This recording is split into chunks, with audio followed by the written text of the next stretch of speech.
Entry consists of the first contact with the client before the formal contracting process has begun. Gaining entry occurs generally as the result of a number of intentional and accidental factors. External consultants are more likely to use strategies such as networking, phone calls, direct mail, websites, or presentations at conferences to build awareness among potential clients. Even for internal consultants, marketing one's services is part of the job.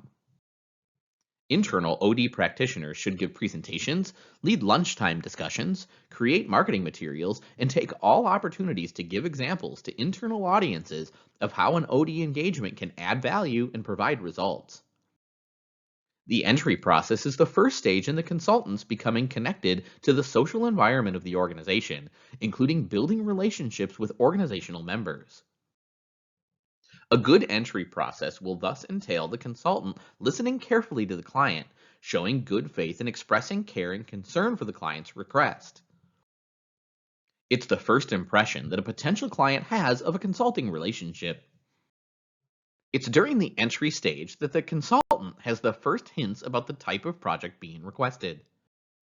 Just as clients often approach consultants with assumptions of a different model of consulting in their minds, clients often request projects that the consultants are unable to or should not fulfill for one or more reasons. Examples of inappropriate consulting activities include advice and counsel to a client that the qualifications or behaviors of a specific individual or job applicants, or confidential advice to a client on the performance or structure of a team. Ethical challenges are even greater when the client prefers to keep the consultation hidden from or misrepresented to organizational members. It is at this point, when a client begins to suggest what the consultant considers an inappropriate role, that the consultant should be quick to point out the limits of the consulting activity before misunderstanding occurs. Ethical problems can occur when consultants misrepresent or overstate their background or experience. In their zeal to be hired for an assignment, consultants may also overpromise results, offer an armchair diagnosis without background data, or agree to implement an intervention strategy without additional analysis. Even statements such as, "This is easy," or "I've fixed this before," offer promises the consultant may not be able to keep. A central question to be answered during the entry and initial phases of engagement is, who is the client? On the surface, this appears a simple question, especially for internal consultants who may already know the voice on the other end of the phone. Even for internal consultants, however, defining the client is not a simple matter. One instructive typology defines 6 client types that clarify how the client can be defined. Contact clients are the initial points of communication in the client organization. Intermediate clients are those who are included in meetings or from whom data are gathered during the course of the engagement. Primary clients have responsibility for the problem the consultant is working on to address. Primary clients generally are the ones paying for the consultant's service. Unwitting clients will be affected by the engagement or intervention, but might not know of the engagement activity or that it will concern them. Indirect clients are not known to the consultant, but are conscious that they are stakeholders in the outcome. Ultimate clients consist of the larger system or organization, or any other group that the consultant cares about and whose welfare must be considered. The consultant often meets a number of people during the entry phase, and sorting out who is a primary client and who may be an intermediary client can be a challenging endeavor. Differentiating between client types is instructive to the consultant who's always dealing with more than one part of the client system, and some parts may not have the same needs or expectations as others. Reminding oneself who the client is, especially when a difficult decision presents itself, can help to clarify allegiances and desired outcomes and to guide the consultant's next steps. The entry phase usually concludes with a scheduled meeting, delay of potential contract, or termination. Contracting is the process of developing an agreement with a client on the work to be performed. It is particularly important in terms of communicating about client-consultant relationships in an interest of both the client and the consultant. It's also most natural when both parties are interested in discussing mutual expectations. The contracting conversation is a time to explore how the consulting process will work. While contracting usually begins with a meeting before a project begins, it's not confined to that single meeting. Consultants return to validate agreements and to negotiate expectations at many points throughout the engagement. A contract will come in many forms, from a simple phone call to a written legal agreement.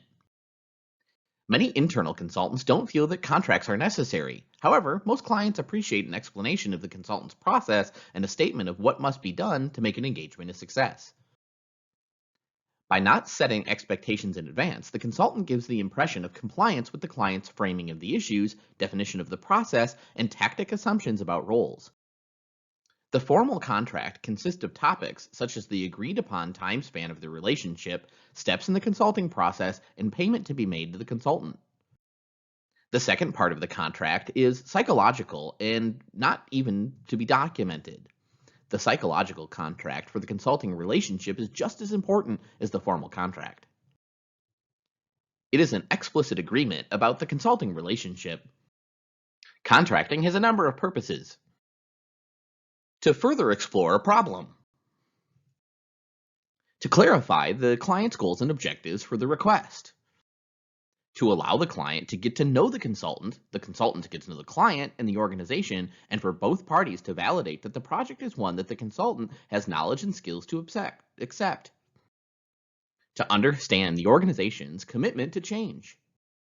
To create an environment in which the solution can be a success by agreeing on mutual roles and needs. To clarify how the client and consultant will interact. To plan next steps.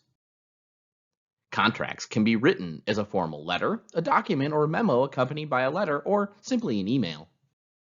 A successful contracting meeting has occurred if the consultant and client have an agreement on how to move forward.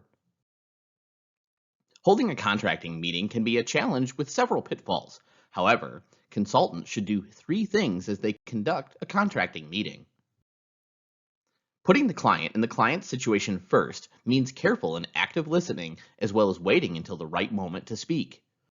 Consultants should ask questions carefully and sensitively.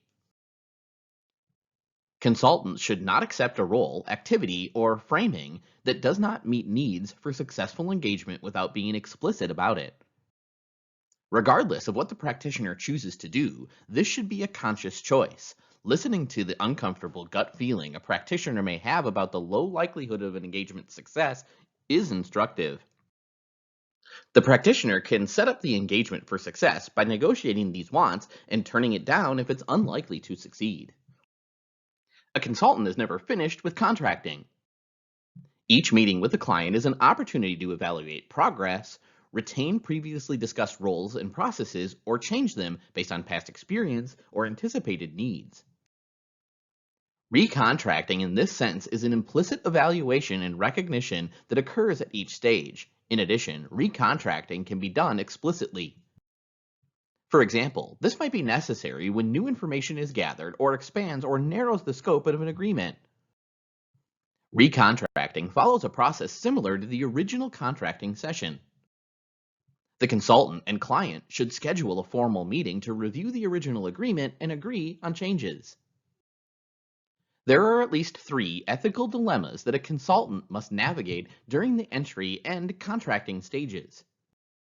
Consultants may lead the client to believe that they have experience with similar problems, industries, or organizations. They may also misrepresent the potential for change or success by promising results. Value and goal conflict can occur when the objective for the consulting engagement violates one or more value principles of OD consulting. Technical ineptness refers not to information technology, but to the technical ability of a consultant to appropriately follow the OD consulting process. Consultants may not know how to articulate their needs or may omit a discussion of their needs. When both parties agree on a contract, the next step of the consulting process begins: data gathering. The entry stage already contains a lot of data. The problem has been described from the client perspective, and they have even presented some data to the consultant, perhaps in the form of numbers or written feedback from surveys. Was the problem described as annoying, impossible to solve, typical, or devastating? These descriptions, as well as the consultant's gut feelings, can be instructive as the consultant approaches the data gathering process. In addition, the consultant has learned a great deal about the organization's culture from the contracting process. They can become aware of communication patterns that might give insight into the organization's norms and values. The consultant's own experiences with the client are an important source of information not to be discounted.